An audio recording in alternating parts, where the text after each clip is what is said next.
వేలాది మంది విద్యార్థుల్లో విద్యాజ్యోతిని వెలిగించిన డివి ప్రకాష్ రావు చిరస్మరణీయులని వివిధ రంగాల ప్రముఖులు నివాళులర్పించారు.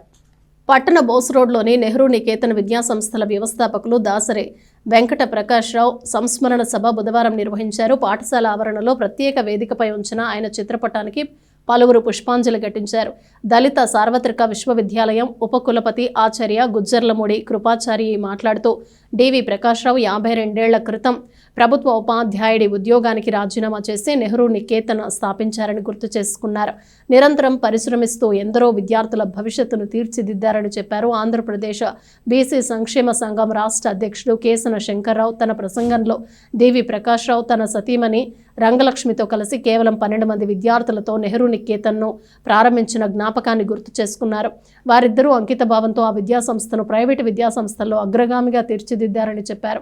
వైకుంఠపురం ట్రస్ట్ బోర్డు మాజీ చైర్మన్ వేమూరి విజయభాస్కర్ మాట్లాడుతూ ప్రకాష్ రావు కుటుంబంతో తనకు గల అనుబంధాన్ని గుర్తు చేసుకున్నారు. జాతీయ ఉత్తమ ఉపాధ్యాయ అవార్డు గ్రహీతలు Vejella Umamaheshwar, Ayinala Malleswararao, Vaikunthapuram trust board chairman Saibabu, మాజీ చైర్మన్ బేబీ సావిత్రి, విశ్రాంత HM M Kaushal Babu, doctor P Bhaskarrao, K Pullarao పాల్గొన్నారు.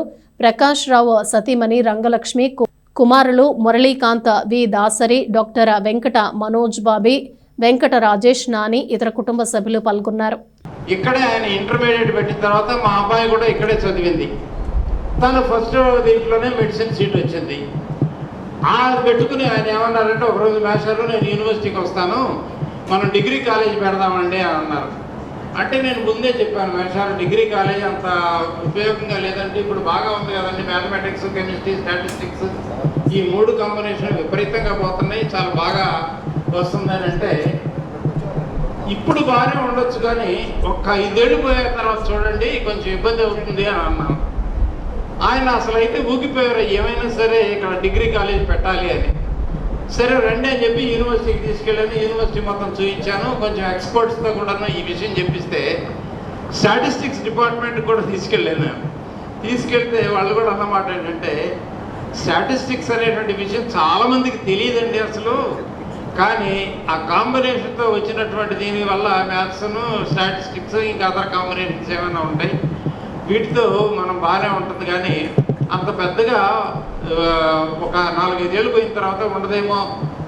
నిజంగా నువ్వు ఒక 5-6 ఏళ్ల క్రితం మేమిద్దరం కలిసిన తర్వాత మేషార్ అన్నటువంటి మొట్టమొదటి మాట అంటే నేను ఊగిపోయినా కానీ మీరు వద్దు వద్దు అని చెప్పి నన్ను బలవంతాన్ని ఆపితే ఈరోజు ఎన్నో డిగ్రీ కాలేజీలు ఇచ్చినటువంటి స్ట్రెంగ్త్ 32-48 ఈ విధంగా స్ట్రెంగ్త్ ఇస్తే కనీసం ఒక 20 మంది కూడా చేరేటటువంటి పరిస్థితి ఎప్పుడు కూడా మేము ఎందుకంటే ఎదురుగా వెల్డింగ్ షాప్ ఉండేది, ప్రతి చిన్న విషయాన్ని కూడా మాతో సంప్రదింపులు జరిపి ఏ విధంగా చేస్తే మంచిది, ఎలా చేస్తే మంచిది అనేటువంటి అంశాలతో మేము చర్చించుకుని ముందుకు వెళ్ళేటువంటి పరిస్థితిలో మా యొక్క స్నేహం కొనసాగింది. అదేవిధంగా దీనిలో మా అబ్బాయి కూడా చదువుకున్నాడు, డాక్టర్ అయ్యాడు. మా అమ్మాయి చదువుకుంది, సాఫ్ట్వేర్ ఇంజనీర్ అయింది. ఈరోజు మా మనవరాలు కూడా ఇక్కడ చదువుకుంటూ ఉంది.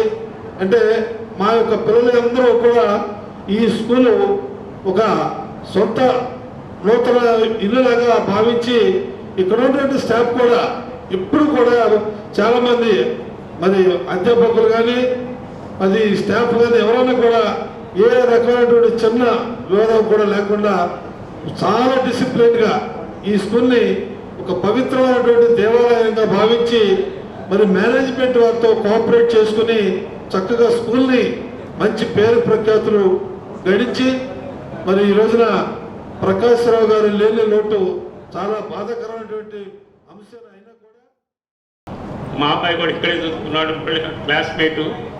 నిన్న ఫోన్ చేసి చెప్తే నాన్న నాకు తెలిసింది, ఒక 6 నెలల క్రితం వచ్చాడు, వచ్చి మాస్టర్ చూసి వస్తాను నాన్న అని చెప్పి వెళ్తే మాస్టర్ గదిలో పడుకుని ఉన్నవారు వచ్చాడని చెప్పినాను. కానీ తన దగ్గర చదువుకున్న స్టూడెంట్ వచ్చాడని చెప్పి ఎంతో ఆప్యాయతగా వచ్చి పలకరించారు అని చెప్పాడు. కాబట్టి ఈ స్కూల్ కాలేజీకి మంచి పేరు